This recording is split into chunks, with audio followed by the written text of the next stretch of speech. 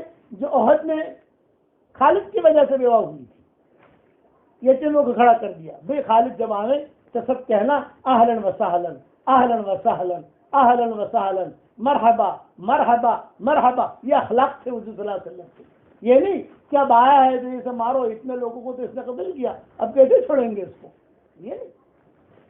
چنانچہ وہاں گئے، وہاں پہنچنے کے بعد جب تینوں کے تینوں سامنے بیٹھے، سارے لوگ دیکھ رہے تھے۔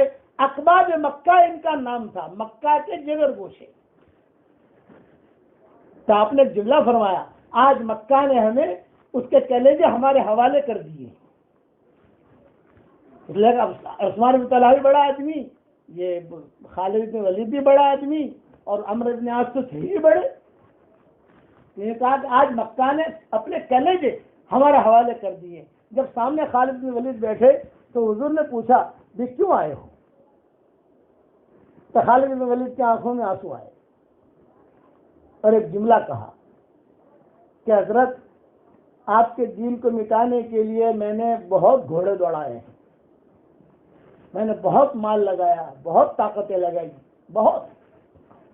میں نے حدیبیہ کے موقع کے اوپر یہ اس طریقے سے، یہاں یہ احد کے موقع کے اوپر، فلاں موقع کے اوپر، فلاں موقع کے اوپر بہت گھوڑے دوڑائے ہیں، میں نے بڑی اسکیمیں، بڑے پلان میں نے کیے ہیں۔ بس آج میں شرم کی وجہ سے آیا ہوں اور اسلام قبول کرنے آیا ہوں، آپ میرا اسلام قبول فرما لیجیے۔ تو حضور نے فرمایا کوئی بات نہیں۔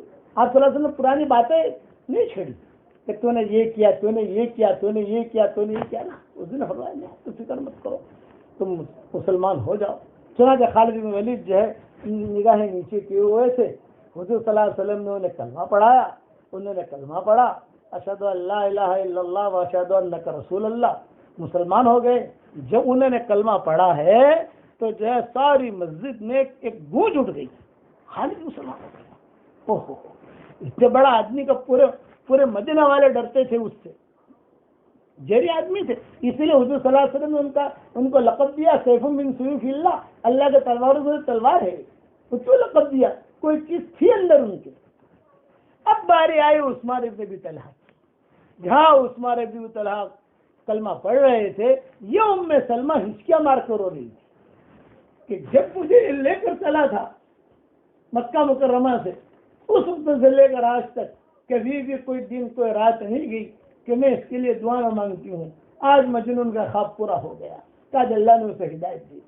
پھر عمرو بن عاص یہ مسلمان ہوئے۔ پھر خالد بن ولید نے ایک درخواست کی، حضرت میری ایک درخواست ہے۔ آپ نے فرمایا بتاؤ؟ یہ فرمایا میرے لیے آپ دعا کریں کہ میں نے جو ہے بہت پریشان کیا آپ کو۔ تو حضور صلی اللہ علیہ وسلم نے فرمایا الاسلام یہدی ما کان قبلہ، جو بھی تم نے مجھے پریشان کیا سارے گناہ معاف ہو گئے۔ تو فرمایا میرے لیے دعا کرے۔ تو آپ صلی اللہ علیہ وسلم نے دعا کی، عام دعا کی۔ تو خالد بن ولید نے جملہ کہا میرا نام لے کے دعا کرے۔ تو حضور نے ہاتھ اٹھائے اور کہا اللہم اغفر لخالد بن ولید، اللہم اغفر لخالد بن ولید۔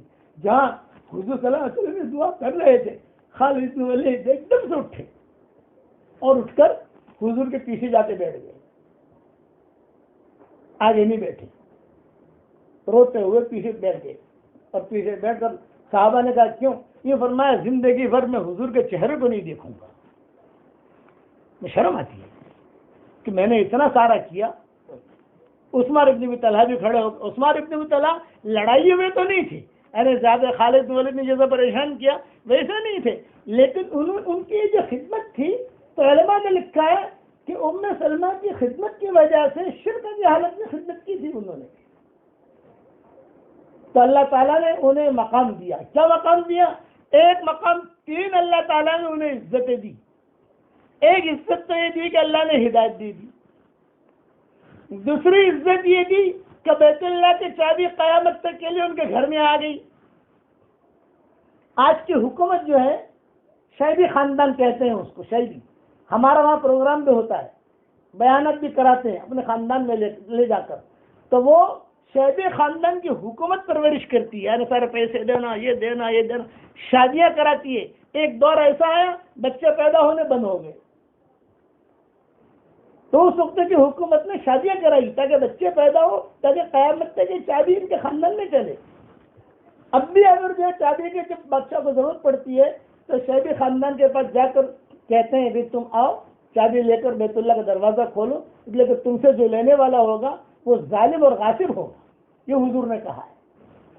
تو عثمان بن طلحہ کو 3 عزتیں ملی. ایک عزت یہ ملی کہ اللہ نے ایمان دے دیا، مسلمان تو ہو گئے پہلے. دوسری عزت یہ ملی کہ بیت اللہ کی چابی خود اللہ نے دلوائی. کیا آسمان سے آیت نازل ہو گئی؟ حضور نے فرمایا میں نہیں دے رہا ہوں چابی تجھ کو، اللہ نے آرڈر کیا ہے، دے دو، یہ لو تمہاری چابی، دے دو. یہ دوسری عزت.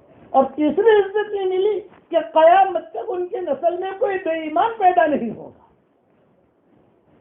کوئی مشرک پیدا نہیں ہوگا، کہ مکہ نہیں رہیں گے. مکہ حرم شریف جو ہے قیامت تک جو ہے وہ مسلمانوں کے ہاتھ میں رہے گا، کوئی بے ایمان پیدا نہیں ہوگا. جب بیت اللہ کی چابی عثمان ابن ابی طلحہ کو حضور نے دی ہے تو حضرت ام سلمہ چونکہ ساتھ تھی، ان کو قرآن دین یاد آ گئے. ان کہا کہ اس کے اخلاق اور اس کے دل کی صفائی نے آج اللہ نے اسے اس منزل تک پہنچایا کہ اللہ تعالیٰ نے چابی دلوا دی کہ لو بیت اللہ کے چابی لو. پھر یہ چابی مل گئی. چونکہ اب ظہر کی نماز کا وقت آیا تو حضور صلی اللہ علیہ وسلم نے حضرت بلال، یہ تو صبح تو بیت اللہ یعنی سمجھ لیں یہ 20 رمضان کو یہ ہو رہا ہے، 20 رمضان کو مکہ مکرمہ فتح ہوا ہے. رمضان اور جمعہ کا دن تھا. حضور صلی اللہ علیہ وسلم نے جمعہ کی نماز کیوں نہیں پڑھائی؟ یہ بھی تو مسئلہ ہے نا. جمعہ کا دن تھا تو جمعہ پڑھاتے. اس کے مستقل ایک تفصیل ہے جو ابھی بعد میں انشاءاللہ دیکھیں گے. ظہر کی نماز کا وقت آیا تو آپ نے بلال کو حکم دیا، بلال دور سے بلال کہ بلال. حضرت بلال آئے، یہ فرمایا بام کعبہ پر چڑھ کر اذان دو. چنانچہ حضرت بلال نے جو ہے اذان دی. قریش مکہ دین حق کی فتح مبین کا یہ عجیب و غریب منظر پہاڑوں کی چوٹیوں سے دیکھ رہے تھے.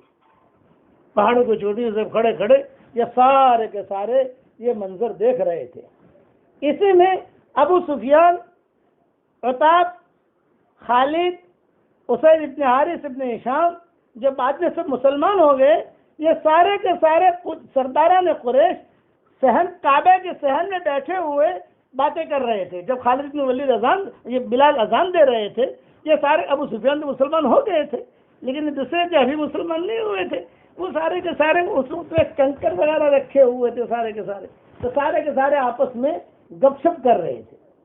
اور گپ شپ یہ کر رہے تھے کہ ارے یار کیا کریں، بدر میں اتنی محنت کی اور اتنی احد میں محنت کی، خندق میں محنت کی، سارے کے سارے چلے گئے اور یہ محمد تو ایسے ٹھاڑ کے ساتھ بس بالکل بغیر لڑائی بڑھائی کی کچھ بھی نہیں اور کعبے پر قبضہ کر لیا. تو ابو سفیان بیٹھے ہوئے تھے. ابو سفیان نے کہا بھائی زیادہ بول مت، یہ کنکر جو سن رہے ہیں نا یہ بھی خبر دے دیں گے ان کو، یہ کنکر سن رہے ہیں نا یہ بھی خبر دے دیں گے. ابھی یہ باتیں ہو رہی ہیں. اتنے میں حضور صلی اللہ علیہ وسلم گزرے اور حضور نے کہا ابھی کیا باتیں کر رہے تھے تم؟ مجھ پر وحی آ گئی ہے، تم لوگ کیا باتیں کر رہے تھے؟ تب ابو سفیان نے کہا جگہ میں نے کہا تھا نا کنکر بھی خبر دینے کہ چپ چاپ رہو، مسلمان بن جاؤ عزت کے ساتھ. اور ہندا کھڑی کھڑی دیکھ رہی تھی. ابھی تو ہندا کا قصہ باقی ہے. ہندا کھڑی کھڑی دیکھ رہی تھی. وہ کہا یہ مونچھے والا مجھے اس کو قتل کرنا ہے. لوگوں ابھی بھی کہہ رہی ہے یہ مونچھڑ کو مارنا ہے. بقیہ تفصیل کل پوری کروں گا انشاءاللہ.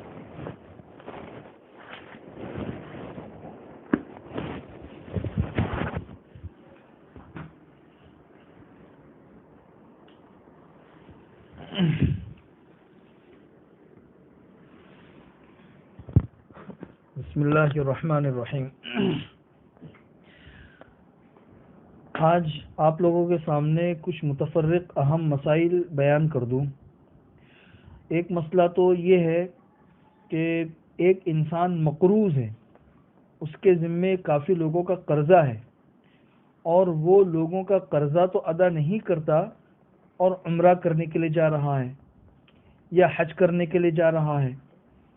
تو اس سلسلے میں لوگ مسئلہ پوچھتے ہیں کہ اس کا کیا حکم ہے.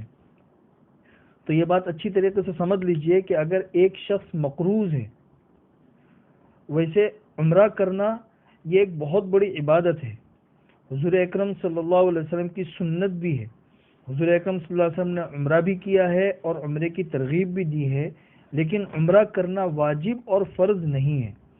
اس کے مقابلے میں قرض کی ادائیگی یہ انسان کے اوپر فرض ہے اور یہ بندے کا ایک حق ہے۔ لہذا اگر کسی انسان کے اوپر قرض ہے اور قرض کی ادائیگی کا وقت آ چکا ہے، جیسے ایک ڈیٹ ہوتی ہے کہ بھئی فلاں مہینے میں فلاں تاریخ کو آپ کو ہمارا قرضہ واپس لوٹانا ہے، وہ ڈیٹ آ چکی ہے، یا ابھی وقت تو نہیں آیا ہے قرض کی ادائیگی کا، لیکن انسان کو یہ ہے کہ اگر میں عمرے کے لیے چلا جاؤں گا، سارا پیسہ اس کے اندر لگ جائے گا تو میں قرضے کی ادائیگی وقت پر نہیں کر سکوں گا۔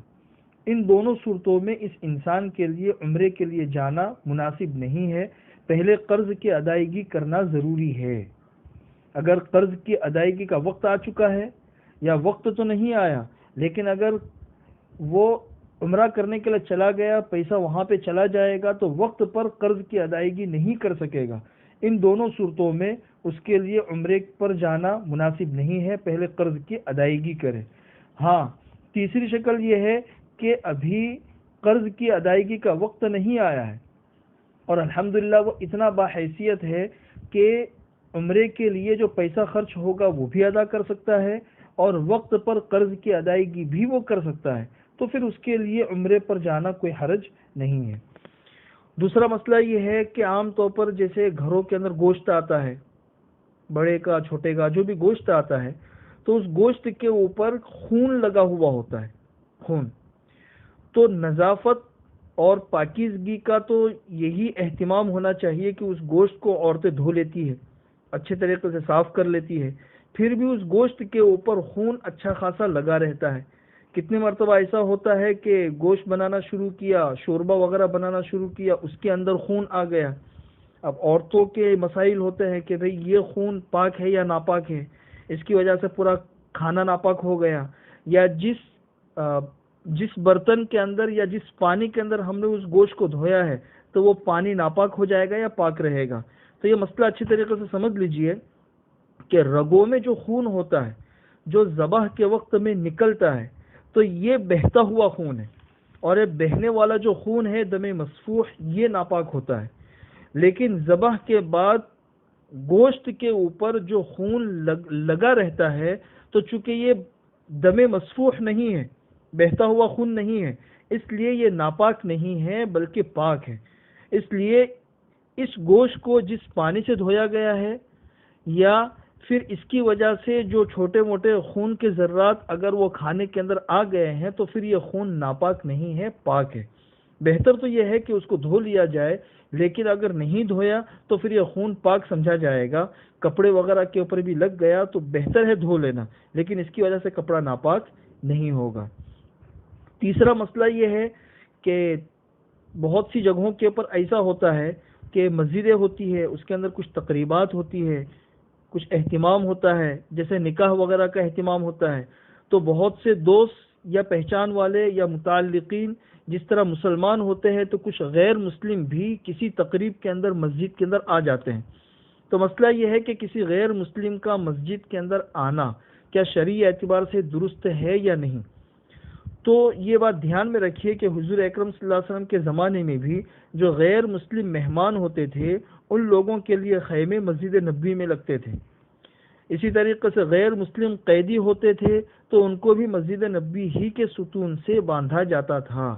تو اس سے یہ دلیل ملتی ہے کہ غیر مسلم اگر اس کے جسم کے اوپر کوئی ایسی ناپاکی نہیں ہے جس سے مسجد کے ملوث اور ناپاک ہونے کا اندیشہ ہے، تو ایسے غیر مسلم کا مسجد میں کسی تقریب میں آنا یہ کوئی حرج نہیں ہے۔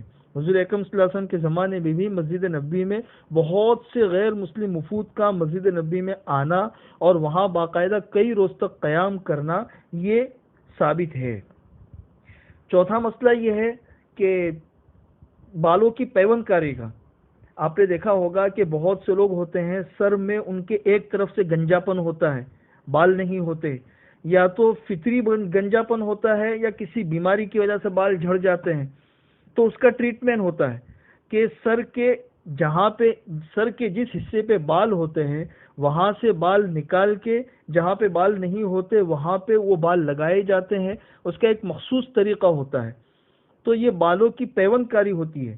تو یہ بالوں کی پیوند کاری کا کیا حکم ہے؟ یعنی اپنے بالوں میں کوئی دوسرے بال لگانا. تو اس کی دو شکلیں ہیں.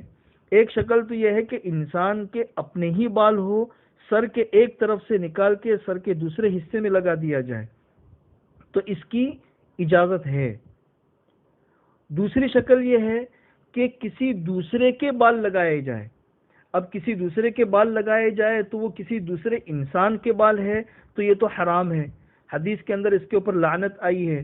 حضور اکرم صلی اللہ علیہ وسلم نے 10 قسم کی عورتوں پر لعنت کی ہے. اس میں سے ایک یہ بھی ہے کہ لعن اللہ الواصلۃ والمستوصلہ، کہ جو عورت دوسرے کے بال اپنے بالوں کے اندر لگائے یا یہ کام کرے، ان دونوں قسم کی عورتوں پر اللہ تعالیٰ کی لعنت ہے. اس لیے کسی دوسرے انسان کے بال اپنے بالوں کے اندر لگانا یہ تو حرام ہے. دوسری شکل یہ ہے کہ کسی دوسرے جانور کے بال ہے یا مصنوعی بال ہے، جانور کے بال ہے یا مصنوعی بال ہے، تو پھر اس کے لگانے کی بھی گنجائش ہے. اب اس کی وجہ سے مسح کا کیا حکم ہے؟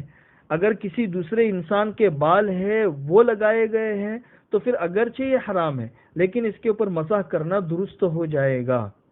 اور اگر کسی جانور کے یا مصنوعی بال ہے تو پھر وہ دیکھا جائے گا کہ وہ مکمل فکس ہو چکے ہیں کہ اس کو نکالنا مشکل ہے، تو اس کے اوپر مسح ہو جائے گا. لیکن اگر ایسے بال ہے کہ اس کو نکالا جا سکتا ہے تو پھر اس کو نکالنا ضروری ہوگا، ان کے اوپر مسح کرنا درست نہیں ہوگا. پانچواں مسئلہ یہ یعنی خلاصہ یہ ہوا کہ اپنے ہی بال ہے جو سر کے ایک طرف سے نکال کے دوسری طرف لگا دیے گئے ہو تو ضرورتاً اس کی اجازت ہے. اور اگر کسی اور کے بال ہے تو اس میں تفصیل یہ ہے کہ کسی اور کے انسانوں کے بال ہے تو یہ جائز نہیں ہے، حرام ہے. انسانوں کے علاوہ کسی جانور کے یا مصنوعی بال ہے تو پھر اس کے لگانے کی اجازت ہے. پانچواں مسئلہ یہ ہے، آپ لوگوں نے آج کل دیکھا ہوگا ایک بیڈ آتا ہے جس کے ذریعے مچھروں کو مارتے ہیں. جس طریقے سے ٹینس بال وغیرہ کھیلتے اس کا کیسا بیڈ ہوتا ہے ویسا ہی بیڈ یہ ہوتا ہے. جہاں پر مچھر ہوتے ہیں وہاں پہ گھماؤ تو اندر سے آگ نکلتی ہے اور مچھر وہاں پہ جل کے ختم ہو جاتے ہیں. یہ مارکیٹ کے اندر بہت ملتے ہیں. تو یہ جو بیڈ ہے اس بیڈ سے مچھروں کو مارنے کا کیا حکم ہے؟ لوگ عام طور پر اس کا استعمال کرتے ہیں. تو یہ مسئلہ دھیان میں رکھیے کہ اس بیڈ سے مچھروں وغیرہ کو مارنا یہ مکروہ تحریمی ہے، مکروہ تحریمی، اس لیے کہ اس کے اندر سے آگ نکلتی ہے اور اس آگ کے اندر مچھروں کو مارا جاتا ہے. حضور اکرم صلی اللہ علیہ وسلم کسی جگہ سفر میں تھے، صحابہ کرام کا پڑاؤ تھا. حضور اکرم صلی اللہ علیہ وسلم اپنی کسی ضرورت کے لیے دور گئے ہوئے تھے. جب واپس آئے تو دیکھا کہ وہاں پہ چونٹیوں کا بہت بڑا گھر تھا. صحابہ کرام نے اس کو آگ سے جلا دیا ہے. حضور اکرم صلی اللہ علیہ وسلم نے پوچھا کہ یہ کیا کیا؟ کہا کہ یہاں پہ چونٹیاں بہت تھی، اب ہم ہر ایک کو کس طریقے سے مارتے، تو ہم نے آگ لگا کے ساری چونٹیوں کو ختم کر دیا.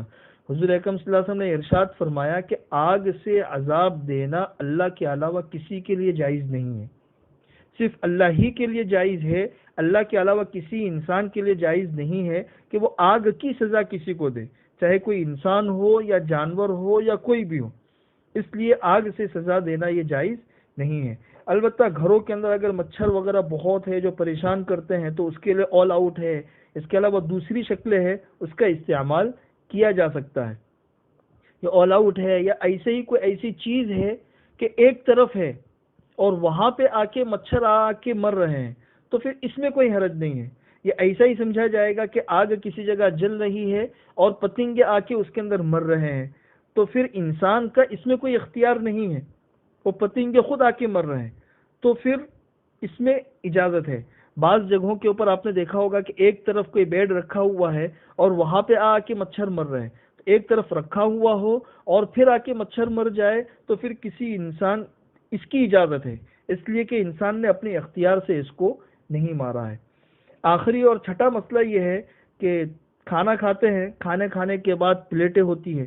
تو حدیث کے اندر ہے کہ بھئی پلیٹ کو اچھی طریقے سے صاف کرو تو یہ پلیٹ جو ہے یہ کھانے والے کے لیے استغفار کرتا رہتا ہے.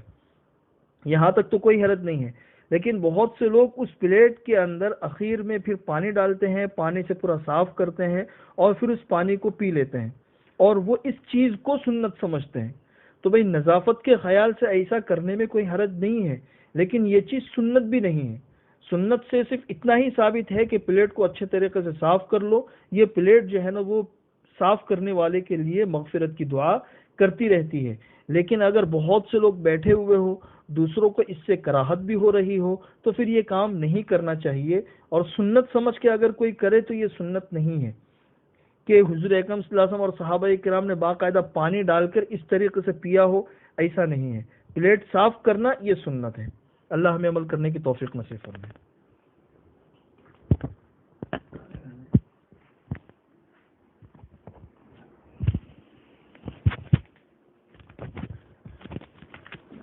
رمضان کا ایک بہت اہم وظیفہ بتا رہا ہوں۔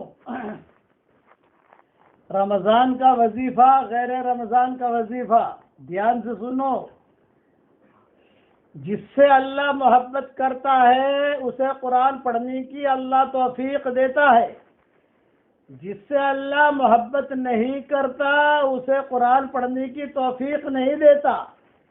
اس لیے قرآن کو مضبوطی سے پکڑ لو، قرآن خوب پڑھو، قرآن خوب پڑھو، ادھر ادھر کے وظیفوں کے چکر میں مت پڑھو، غلط باپوں کے چکر میں مت پڑھو، قرآن پکڑ لو، قرآن پکڑ لو، قرآن خوب پڑھو، قرآن خوب پڑھو۔ اللہ تعالی ہم سب کو عمل کرنے کی توفیق عطا فرمائے۔ اللہم صلی علی محمد وعلی آل محمد کما صلیت علی ابراہیم وعلی آل ابراہیم انک حمید مجید۔ اللہم اہدنا فیمن ہدیت وعافنا فیمن عافیت وتولنا فیمن تولیت وبارک لنا فیما اعطیت وقنا واصرف عنا شر ما قضيت فإنك تقضي بالحق ولا يقضى عليك وإنه لا يذل من واليت ولا يعز من عاديت تباركت ربنا وتعاليت فلك الحمد يا الله على ما قضيت ولك الشكر يا الله على ما أنعمت به وأوليت نستغفرك ونتوب إليك نستغفرك ونتوب إليك نستغفرك ونتوب إليك نستغفرك اللهم من كل ذنب وخطيئة ونتوب إليك ونؤمن بك ونتوكل عليك أنت الغني ونحن الفقراء أنت الغني ونحن الفقراء أنت الغني ونحن الفقراء إليك أنت القوي ونحن الضعفاء إليك اللهم يا واصل المنقطعين أوصلنا إليك اللهم يا واصل المنقطعين أوصلنا إليك اللهم هب لنا منك عملا صالحا يقربنا إليك اللهم استرنا فوق الأرض وتحت الأرض ويوم العرض عليك اللهم احسن وقوفنا بين يديك اللهم لا تخزنا يوم العرض عليك اللهم تقبل صلاتنا وصيامنا وقيامنا وركوعنا وسجودنا اللهم اجعلنا من عتقائك من النار اللهم اجعلنا من عتقائك من النار اللهم ارزقنا القناعة اللهم ارزقنا القناعة اللهم حببنا في صلاة الجماعة اللهم ذكرنا بالموت كل ساعة اللهم احشرنا مع النبي المصطفى صاحب الشفاعة اللهم ارزقنا القناعة اللهم حببنا في صلاة الجماعة اللهم ذكرنا بالموت كل ساعة اللهم احشرنا مع النبي المصطفى صاحب الشفاعة اللهم ارحم جميع أمة محمد صلى الله عليه وسلم بحرمة القرآن یا رحیم یا رحمان یا ذا الجلال والاکرام۔ اے اللہ ہمارے گناہوں کو معاف فرما، اے اللہ ہمارے خطاؤں سے درگزر فرما، اے اللہ دونوں جہاں کی حاجات کا غیب سے تکفل فرما، دونوں جہاں کی ضروریات کا غیب سے تقبل فرما، ہماری دعا پر دنیا میں جہاں کہیں جب بھی آمین کہی جا رہی ہو، اے اللہ ان کی اور ہماری ساری پریشانیوں کو دور فرما، ساری حاجتوں کا تو غیب سے تکفل فرما۔ اے اللہ آپ کے وہ مبارک 8 نام جو آپ نے سورج پہ لکھے ہیں، اور آپ کے وہ مبارک نام جو آپ نے لوح و قلم پہ لکھے، اور آپ کے وہ مبارک نام جو آپ نے پہاڑوں پہ لکھے ہیں، اور آپ کے وہ مبارک نام جو آپ نے ستاروں پہ لکھے ہیں، اور آپ کے وہ مبارک نام جو آپ نے بادلوں پہ لکھے ہیں، اور آپ کے وہ مبارک نام جو آپ نے آسمانوں کے کناروں پہ لکھے ہیں، اور آپ کے وہ مبارک نام جو آپ نے سدرۃ المنتہا پہ لکھے ہیں، اور آپ کے وہ مبارک نام جو آپ نے طوبہ درخت کے جڑوں میں لکھے ہیں، اور آپ کے وہ مبارک نام جو آپ نے بیت معمور پہ لکھے ہیں، اور آپ کا ایک وہ مبارک نام جس سے تو نے تیرے عرش کو مزین کیا ہے، ہم نے کتابوں میں پڑھا ہے، ایک ہی نام تو نے تیرے عرش پہ لکھا ہے، اور تو نے ایک ہی نام سے مزین کیا ہے، الگ الگ ڈیزائن سے وہ نام کو تو نے لکھا ہے، اور آپ کے وہ مبارک نام جو آپ نے زمزم کے جڑوں میں لکھے ہیں، اور آپ کے وہ اسماء حسنی جو آپ نے جنت الفردوس کے دیواروں پہ لکھے ہیں، اور آپ کے وہ اسماء حسنی جو آپ نے فرشتوں کے ماتھوں پہ لکھے ہیں، اور آپ کے وہ اسماء حسنی جو آپ نے حجر اسود کے جڑوں میں لکھے ہیں، اور آپ کے وہ اسماء حسنی جو آپ نے بیت اللہ کے جڑوں میں لکھے ہیں، اور آپ کے وہ اسماء حسنی جو آپ نے حتیم میں لکھے ہیں، اور آپ کے وہ اسماء حسنی جو آپ نے صفا اور مروہ کی جڑوں میں لکھے ہیں، اور آپ کے وہ اسماء حسنی جو آپ نے حضرت محمد صلی اللہ علیہ وسلم کو سکھائے ہیں، اور آپ کے وہ اسماء حسنی جو آپ نے صحف ابراہیم اور صحف موسیٰ میں نازل کیے ہیں، اور آپ کے وہ اسماء حسنی جو آپ نے قرآن میں نازل کیے ہیں، اور آپ کے وہ اسماء حسنی جو حضور صلی اللہ علیہ وسلم نے ہمیں سکھائے ہیں، اور آپ کے وہ اسماء حسنی جو آپ نے فرشتوں کو سکھائے ہیں۔ فرشتے وہ نام لے کر آسمانوں سے زمینوں پر آ جاتے ہیں، اور وہی نام لے کر زمینوں سے آسمانوں پر چلے جاتے ہیں، گویا کہ آپ نے ان کو آنے جانے کا ٹکٹ دے دیا ہے۔ وہ نام تیرا پڑھتے ہیں اور آسمانوں سے زمینوں پر آ جاتے ہیں، اور جب انہیں جانا ہے تو وہ نام پڑھتے ہیں اور زمینوں سے آسمانوں پر چلے جاتے ہیں۔ سب سے زیادہ نام تو نے حضرت جبریل کو سکھائے ہیں، محمد کے پاس آنے کے لیے یہ نام، موسیٰ کے پاس جانے کے لیے یہ نام، عیسیٰ کے پاس جانے کے لیے یہ نام، داؤد کے پاس جانے کے لیے یہ نام، نوح کے پاس جانے کے لیے یہ نام، سلیمان کے پاس جانے کے لیے یہ نام۔ سب سے آخر میں آپ نے جبریل کو وہ نام سکھایا کہ حضرت محمد صلی اللہ علیہ وسلم کے پاس جانے کے لیے یہ ٹکٹ ہے، خصوصی ٹکٹ، فرسٹ کلاس والی ٹکٹ، اور آپ کے وہ اسماء حسنی جو آپ نے نبیوں کے دلوں پہ لکھے ہیں، اور آپ کے وہ اسماء حسنی جو آپ نے عرفات کی زمینوں پہ لکھے ہیں، اور آپ کے وہ اسماء حسنی جو آپ نے سمندروں کے کناروں پہ لکھے ہیں، جس کی وجہ سے سمندر طغیانیوں پر نہیں آتے، اور آپ کے وہ اسماء حسنی جو آپ نے پہاڑوں کے جڑوں پہ لکھے ہیں، اور آپ کے وہ اسماء حسنی جس کو اے اللہ صرف تیرے فرشتے جانتے ہیں اور آپ جانتے ہیں، اور آپ کے وہ اسماء حسنی جسے صرف آپ جانتے ہیں اور حضرت محمد صلی اللہ علیہ وسلم جانتے ہیں، اور آپ کے وہ اسماء حسنی جسے صرف آپ اکیلے جانتے ہیں اور کوئی نہیں جانتا۔ ان سارے ناموں کے طفیل سے آج ہم آپ سے دعا کرتے ہیں کہ اللہ اس امت کی اجتماعی اور انفرادی پریشانیوں کو دور فرما دے۔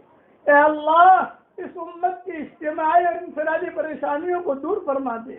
اے اللہ جتنی تیری مخلوق جہاں پر بھی پریشان ہو، انسانوں کی شکل میں، جناتوں کی شکل میں، اور اے اللہ جانوروں کی شکل میں، مچھلیوں کی شکل میں تیری مخلوق پریشان ہو، اے اللہ ان سب کی پریشانیوں کو دور فرما، اور جس کی جو حاجت ہو وہ حاجت کا تو غیر سے تکفل فرما۔ اور اے اللہ آپ نے ایک سمندر بنایا ہے جو 7 آسمانوں کے اوپر ہے، بڑا زبردست سمندر ہے، اس سے بڑا سمندر کوئی نہیں ہے۔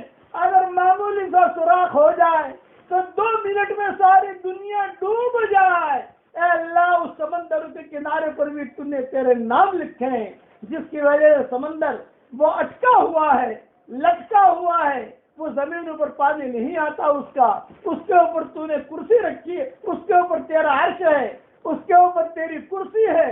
اے اللہ تیری کرسی پر جو تو نے نام لکھے ہیں، لوح قلم میں نام لکھے ہیں، ان سب کے طفیل سے، اور سمندروں پر جو نام لکھے ہیں ان سب کے طفیل سے آج تجھ سے دعا مانگتے ہیں کہ اللہ پوری انسانیت کو سکون کا سانس دلا دے، پوری انسانیت کو سکون کا سانس دلا دے۔ اے اللہ اللهم احفظ عنا الوباء والبلاء والزنا والربا، اللهم ارفع عنا الربا والبلاء والزنا والفتن۔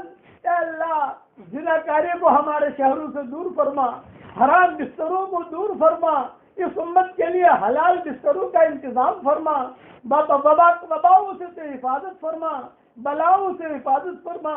یہ بلا جو آسمانوں سے زمین پر آئی ہے، اے اللہ تیرے ان ناموں کے طفیل سے اس بلا سے تو پوری انسانیت کی حفاظت فرما۔ اے اللہ پوری انسانیت کی حفاظت فرما۔ اے اللہ جہاں ہم بیان کر رہے ہیں یہاں فرشتے موجود ہیں، اے اس مجلس کے فرشتوں ہمارا رب ہم سے روٹھا ہوا ہے، اے اللہ تو کب تک روٹھا رہے گا؟ اے اللہ اب تو تیرا روٹھنا بہت ہو گیا۔ اے اللہ اس امت کی شام کو صبح سے بدل دے، امت کی اجتماعی انفرادی پریشانیوں کو دور فرما، جن کے لڑکے اور لڑکیاں شادی کے لائق ہوں، غیر شادی شدہ ہوں، بہترین جوڑوں کا ان کے لیے انتظام فرما، جو بے اولاد ہوں اے اللہ ان بے اولاد اور نیک صالح اولاد انہیں نصیب فرما، جن کے اولاد ہے مگر نافرمان ہے ان کے نافرمان اولاد کو تو فرما بردار بنا دے۔ اے اللہ ہمیں قرآن پڑھنے کی توفیق عطا فرما، اے اللہ جس سے تو خوش ہوتا ہے اسے قرآن پڑھنے کی توفیق دیتا ہے، جس سے تو ناراض ہوتا ہے اسے قرآن پڑھنے کی توفیق نہیں دیتا۔ اے اللہ تو ہمیں تیرا قرآن پڑھنے کی توفیق عطا فرما، ہمارے برادران وطن کو تو ہدایت سے نواز دے۔ فتح مکہ میں کئی لوگ جو شیاطین قریش کے نام سے موسوم تھے، سارا جیسے بھی مسلمان ہو گئی، ہندا جیسے بھی مسلمان ہو گئی۔ اے اللہ ہندا کا نام بھی ہندوستان جیسا ہے، تو نے ہندا کو بھی اسلام دے دیا، ہم ہندا کہتے ہیں، عرب کتابوں میں ہند نام آتا ہے اس کا ہند۔ اے اللہ تو اس ہندوستان والوں کو بھی ایمان عطا فرما۔ اے اللہ انہیں پتہ نہیں ہے کہ موت کے بعد کیا ہونے والا ہے، اے اللہ معلوم نہیں ہے کہ تیرا عذاب کیسا ہے، تیری جہنم کیسی ہے، تیرا کوڑا کیسا ہے۔ تیرے عذاب کے کوڑے سے تو ہم سب کی پوری حفاظت فرما، برادران وطن کی ہدایت کے فیصلے فرما، سیدھے راستہ چلنے کی توفیق عطا فرما۔ اے اللہ بس آخر میں تجھ سے دعا کرتے ہیں کہ اللہ جب دنیا سے جانے کا وقت آئے کمال ایمان پر خاتمہ فرما، اور جب دنیا چھوڑ کر ہم تیری طرف آ رہے ہوں، ہمارے ہنسنے سے پہلے آپ ہنس کر ہماری ملاقات کر رہے ہوں تو اس کی غیب سے صورت شکل پیدا فرما۔ میری اس دعا پر اس وقت میں جہاں جہاں آمین کہی جا رہی ہو ان کی ساری جائز مرادوں کو پوری فرما، اور بعد میں جو بھی سنے اور آمین کہے اس کے سارے جائز مرادوں کو پوری فرما کر اس میں خیر کی شکل اور صورت پیدا فرما، اور اپنے فضل و کرم سے ہماری دعاؤں کو قبول فرما۔ سبحان ربک رب العزت عما یصفون وسلام علی المرسلین والحمد للہ رب العالمین۔